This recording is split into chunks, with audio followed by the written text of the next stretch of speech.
자, 여러분 안녕하세요.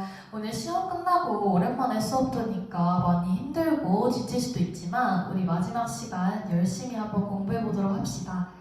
자, 그러면 창문 한번 환기 싹 시키고 스트레칭하고 기지개도 펴고 시작해 보도록 할게요. 자, 선생님이 오늘 인원 다 있는지 한번 출석 확인해 보도록 하겠습니다. 자, 류재야. 네, 모두 다 왔네요. 그럼 각자 교과서랑 학습지 자료 있는지 확인하고 선생님이 준비한 PPT 자료도 확인하면서 오늘 배울 내용을 한번 훑어보도록 합시다. 오늘 배울 주제는 정보화에 따른 변화입니다. 자, 교과서 71페이지를 펴주면 되고요. 우리 오늘 학습 진행 후에 마지막에 모든 토의 시간이 주어질 거니까 한번 잘 확인해 보도록 할게요. 자, 그러면 간단히 학습 모차 한번 보도록 하겠습니다. 자, 학습 모차는 이렇게 6가지로 나눠져 있고요. 자, 전시 학습 먼저 확인할 거예요. 선생님이 저번 시간에 복습 잘 했는지 확인해 본다고 했었죠. 그리고 오늘 배울 내용 학습 목표를 확인해 보도록 하겠습니다. 그 다음에 정보화와 정보사의 개념은 어떤 것인지 알아볼 거예요. 또 공간정보기술 활용을 이용한 예시는 어떤 것인지 선생님이 알려주고 또 우리가 스스로 생활 양식의 변화는 어떻게 달라졌는지 한번 생각해 보도록 합시다. 그 다음에 정보화로 인한 문제와 그에 따른 해결 방안은 우리 토의 시간을 가져보도록 할 거예요. 자, 그러면 본격적으로 우리 복습 한번 진행해 볼게요. 자, 저번 시간에 산업화와 교통통신의 발달로 우리 생활에 변화가 일어났다고 했는데 자, 어떤 것인지 기억하는 친구 있나요? 네, 맞아요. 국내뿐만 아니라 전 세계적으로 필요한 상품과 자본, 노동력까지 자유롭게 이동이 가능해져서 다른 나라와 교역이 많이 증가했었죠. 자, 예전에는 멀어서 가기 힘들었던 지역을 우리 요즘에 어떻게 가고 있죠? 맞아요. KTX나 그 국내 안에서도 비행기를 통해서 우리 자유롭게 이동하면서 관광사업도 발달하고 있습니다. 하지만 이렇게 교통량이 증가함에 따라서 생태 환경이 악화되기도 했었죠. 우리 이에 따른 환경 오염 문제를 해결하기 위해서 함께 생각해보는 시간을 저번 시간에 한번 모든 별로 나눠보았습니다. 자, 그럼 오늘 정보화에 따른 변화 정확히 알아보기 전에 선생님이 한 가지 물어볼게요. 자, 여러분들 정보화에 따른 생활의 편리성이 어떤 게 있을까요? 재현이는 좋아하는 연예인을 휴대폰 영상을 통해 확인할 수 있구나. 또 온라인 쇼핑을 통해서 본인이 원하는 물건을 살 수 있구나. 네, 그럼 선생님이 책 한번 소개해 보도록 하겠습니다. 자, 조지 오웰의 1984라는 책입니다. 자, 이 책의 주인공은 빅 브라더라는 정치인인데요. 빅 브라더는 정보 기술을 지배 도구로 삼아서 국민의 사생활을 감시하고 있어요. 이렇게 텔레스크린, 우리 지금으로 말하면 약간 CCTV 같은 건데 텔레스크린을 이용해서 24시간을 통제하고 있습니다. 자, 여러분들 빅 브라더의 행동은 어떤 문제가 있을까요? 그렇죠. 국민의 사생활을 감시하는 것은 당연히 잘못된 행동이죠. 자, 여러분들 이게 어떻게 생각하세요? 당연히 안 좋은 거라고 생각하고 있죠. 하지만 오늘날 우리는 여러 매체를 활용하여서 우리의 일상이 다 공개되고 있어요. 특히나 어딜 가나 CCTV가 있죠. 자, 그럼 지금 우리도 지금 사생활을 침해받고 있는 걸까요? 우리 오늘 이 내용을 학습하면서 이에 따른 정보화에 따른 우리 생활의 변화와 그리고 어떤 문제점이 있는지 그리고 우리의 사생활이 진짜 침해되고 있는 건지 한번 생각해 보도록 하겠습니다. 자, 그러면 본격적으로 오늘 학습 목표 크게 한번 읽어볼게요. 시작! 정보화로 나타난 생활 공간과 생활 양식의 변화를 설명할 수 있다. 정보화로 나타난 문제점을 파악하고 해결 방안을 제시할 수 있다. 이 두 가지의 학습 목표로 이루어져 있습니다. 자, 그러면 다음 정보화와 정보사회에 대한 개념을 알아볼게요.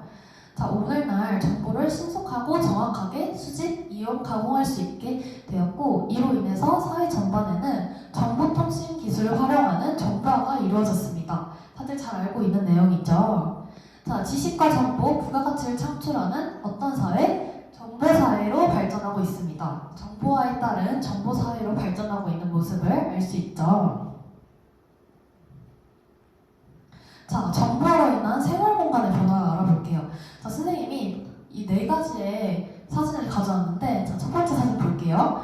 이렇게 마트에 가서 장을 보고 있는 사진인데요. 자, 여러분들 요즘에 너무 시간이 없거나 아니면 마트 갈 시간 없고 아니면 바쁠 때 우리 어떻게 하죠? 맞아요. 다들 인터넷 쇼핑을 하고 있습니다. 자, 실시간으로 원하는 물건이 올라오게 되고 우리는 그 물건을 구매하면서 직접 가지 않아도 이렇게 정보통신 기술을 활용하여서 살 수 있게 되었죠. 자, 우리 옛날 교실의 모습 볼까요?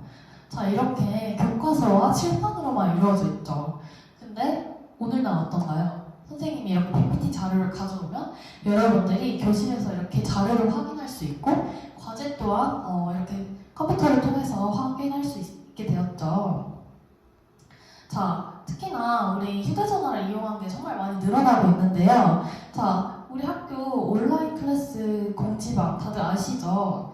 선생님이 온라인 클래스를 통해서 과제나 아니면 소식을 공지하면 여러분들은 그런 온라인 클래스를 통해서 과제를 하고 선생님이 준 피드백을 통해서 여러분들의 학습한 내용을 확인하고 있죠. 이렇게 정보화로 인한 생활 공간의 변화가 많이 느껴지고 있나요? 생각보다 많은 곳에서 우리 삶이 변화하고 있습니다. 자, 다음입니다. 자, 공간정보기술 활용 분야인데요. 우리가 휴대전화나 인터넷을 사용하는 것뿐만 아니라 먹고 마시고 생활하는 지역에 대한 변화도 정말 많이 일어나고 있어요. 자, 농어를 볼게요. 자, 지리정보 시스템을 통한 토양 관리가 이루어집니다. 옛날에는 해마다 어떤 농사가 잘 될지 잘 모르고 또 농업 관리가 잘 안 될 때가 많았는데 요즘은 지리정보 시스템을 통해서 토양을 관리해주기 때문에 훨씬 농산물들이 잘 자랄 수 있게 도움을 줍니다. 자, 두 번째 해양입니다. 자, 해양 에너지를 탐사하고 개발할 수 있는 정보 시스템이 많이 발달되고 있어요. 자, 세 번째는 우리가 살고 있는 도시입니다. 도시는 수자원 관리를 통해서 또 여러분들이 깨끗한 물을 마실 수 있도록 여러 정보 시스템이 작동하고 있어요. 또 국가 기반 시설 입지가 어떤 것이 좋을지 이 정보화 시스템을 통해서 또 활용할 수 있습니다. 마지막 재난재해입니다.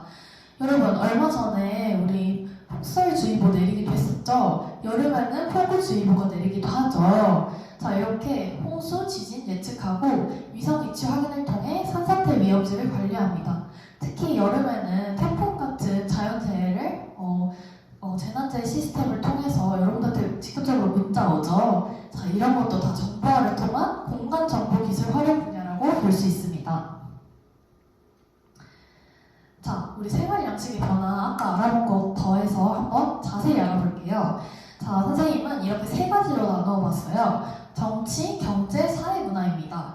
자, 정치 볼게요. 우리 불편한 점이 있으면 직접 마을의 이장님을 찾아가거나 아파트의 경비사무원을 찾아가야지만 어떤 게 이루어지나요?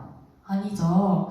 우리 불편한 점이 있다면 누리 소통망을 통해서 인터넷을 통해서 글을 쓰면 여러분들의 그런 불편함이 해소되기도 하고 또 여러 가지 인터넷 민원을 인터넷 민원 서류를 신청하고 발급받을 수 있습니다. 더하여서 요즘에 전자투표도 많이 이루어지고 있다고 하네요. 자, 경제 부분입니다. 자, 아까 말했다시피 전자상거래 활성으로 홈쇼핑이 가능해졌죠. 집에서 쇼핑을 할 수 있게 되었어요. 그리고 굳이 은행에 가지 않아도 인터넷 뱅킹을 활용할 수 있습니다. 자, 사회적, 문화적인 변화는 어떤 것이 있냐면요. 원격 진료나 원격 교육이 가능해져서 디지털 교과서 등 쌍방향 수업이 이루어지고 있어요.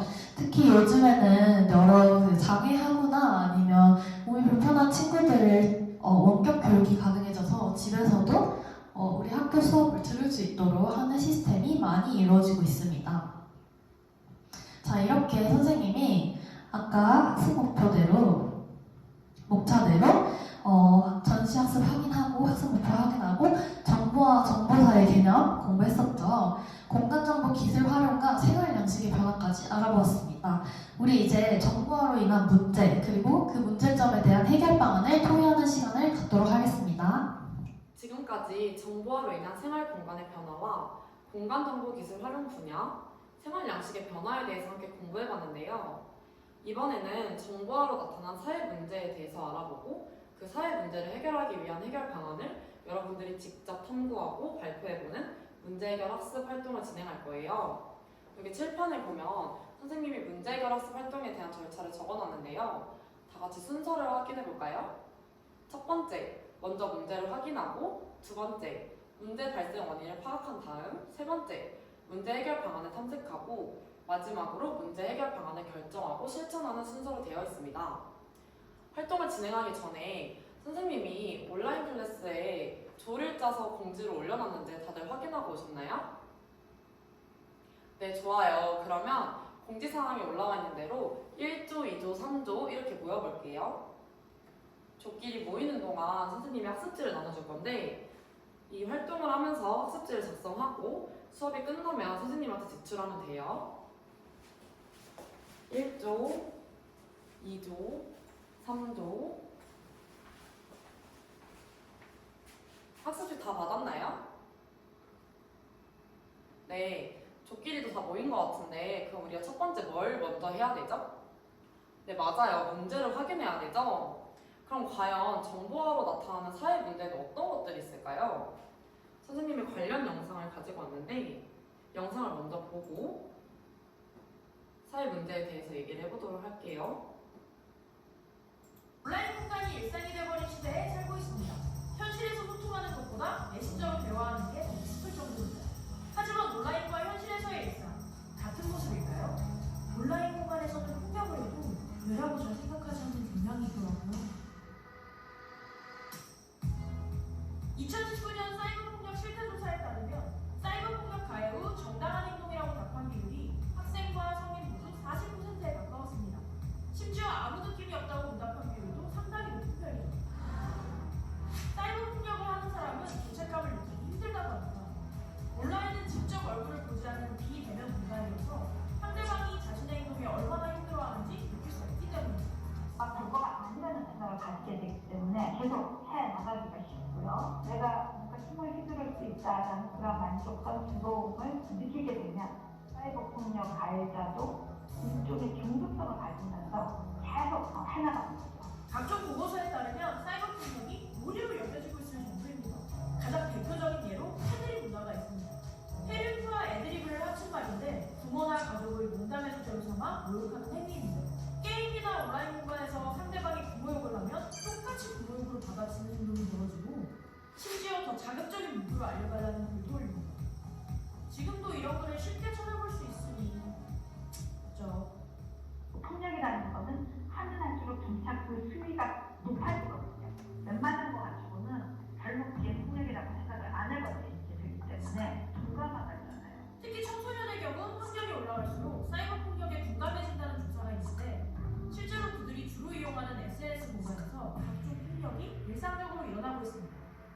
지인을 누욕하는 합성 사진을 공유하거나 괴롭히는 영상을 올리고 특정 상대방을 조롱하고 비난하는 일명 저격글을 게시하는 경우도 많습니다. 상대방에 대한 뭐 조롱이라든지 아니면 첫 번째 영상 여기까지 보고 두 번째 영상 시청해 볼게요.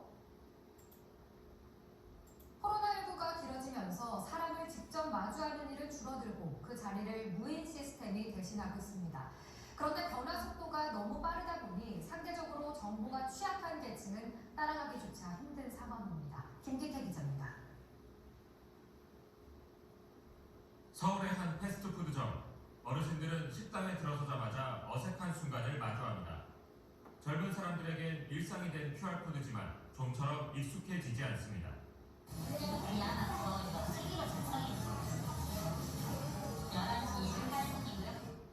비대면 주문을 하는 기계가 있지만 그대로 지나치고 주문받는 직원도 물어볼 사람도 없어 한참을 서 있다가 포기합니다.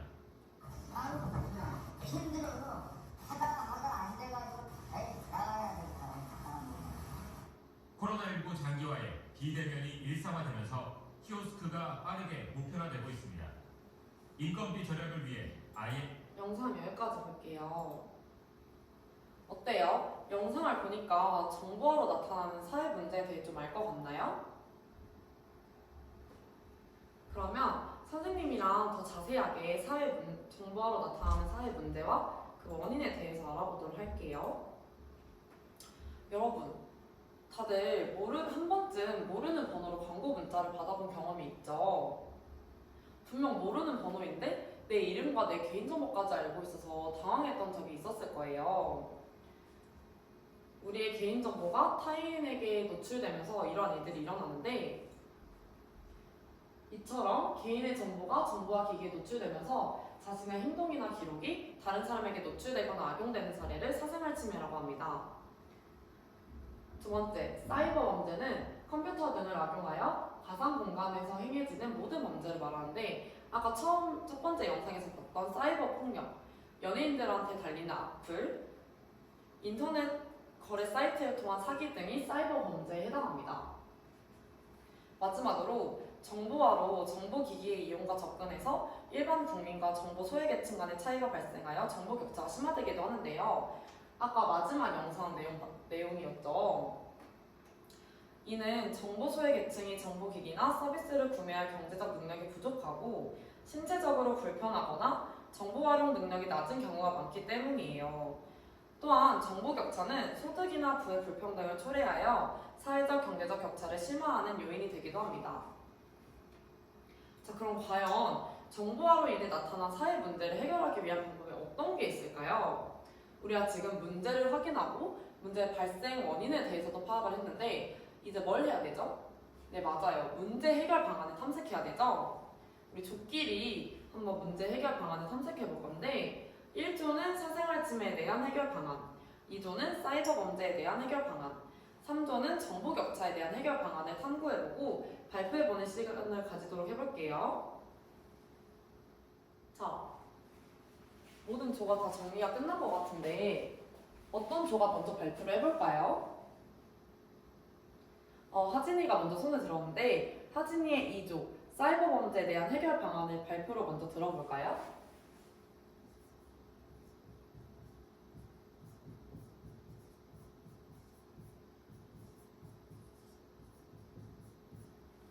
네, 2조는 사이버 범죄에 대한 해결 방안으로 타인에게 악플 달지 않기,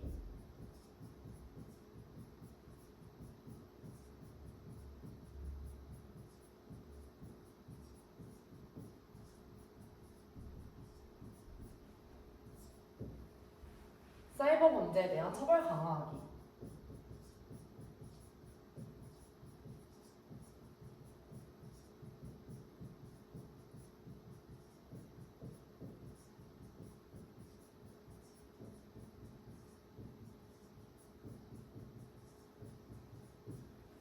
이 두 가지를 발표해 주었는데 아주 잘 발표해 주었어요. 다음은 어떤 조가 발표해 볼까요?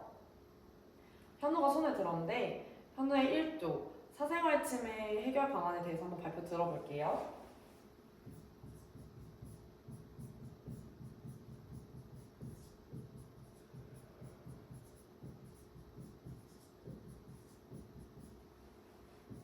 네, 1조는 사생활 침해에 대한 해결 방안으로 사생활을 침해하는 행위에 대한 처벌 강화하기,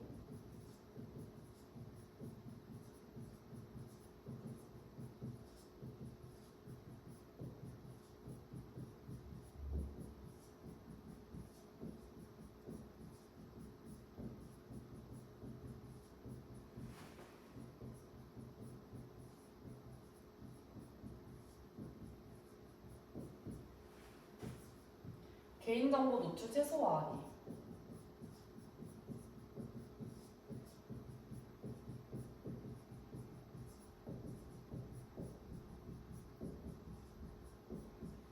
이 두 가지를 발표해 주었는데 아주 잘 발표해 주었어요. 마지막으로 3조의 정보 격차에 대한 해결 방안 발표를 들어볼까요?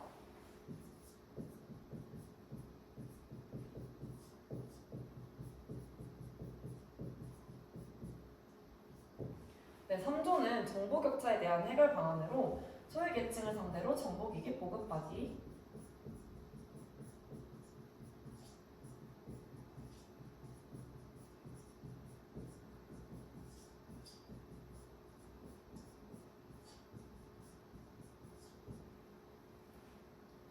정보화 교육 강화하기.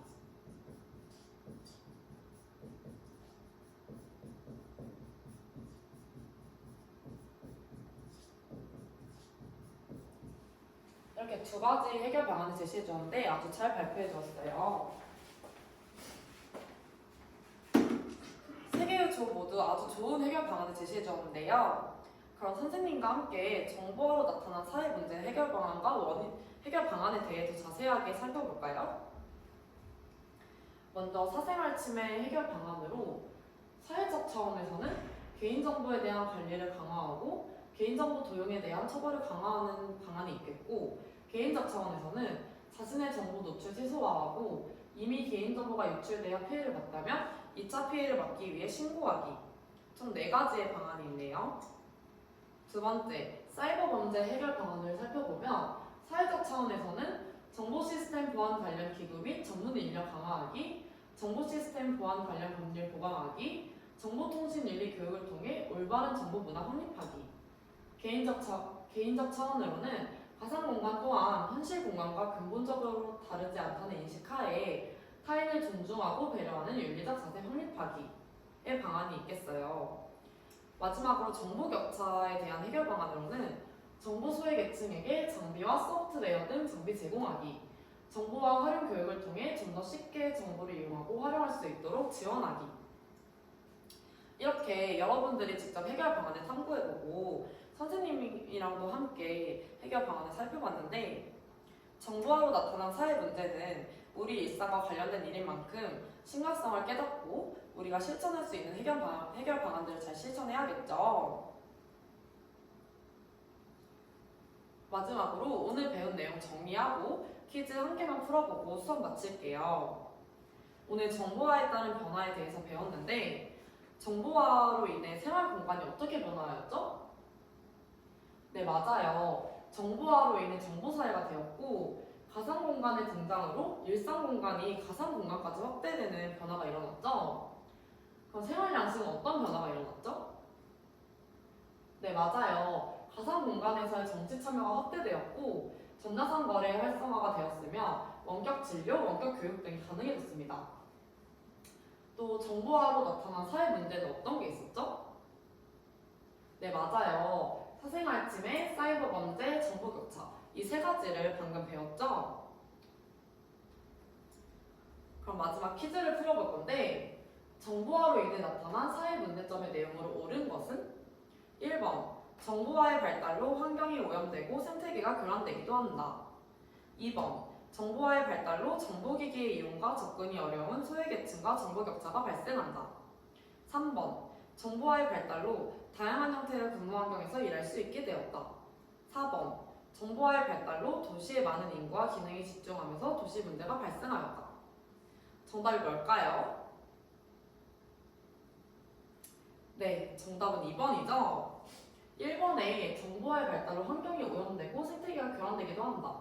이 내용은 아마도 이전에 배웠던 교통통신의 발달로 인한 사회 문제점이었던 것 같아요. 그리고 3번은 정보화의 발달로 다양한 형태의 근무 환경에서 일할 수 있게 되었다.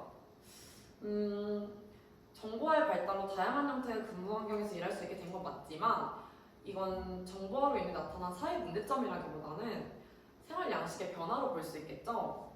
그래서 틀렸고, 4번, 정보화의 발달로 도시의 많은 인구와 기능이 집중하면서 도시의 문제가 발생하였다. 도시의 인구와 기능에 대한 내용은 정보화의 내용과 맞지 않는 내용이죠? 그래서 정보 격차의 내용이 담겨있는 2번이 정답이었습니다. 우리 친구들 모두 오늘 수업 정말 열심히 들어준 것 같아요. 다음 수업에서는 지역이 어떻게 변화하고 있는지에 대해 살펴보고 교과서에 나와 있는 지역의 공간 사례를 분석하는 협동학습을 진행할 예정이에요. 오늘도 수업에 열심히 참여해주셔서 고맙고 다음 시간에 밝은 얼굴로 봤으면 좋겠습니다. 그럼 이만 끝내겠습니다. 감사합니다.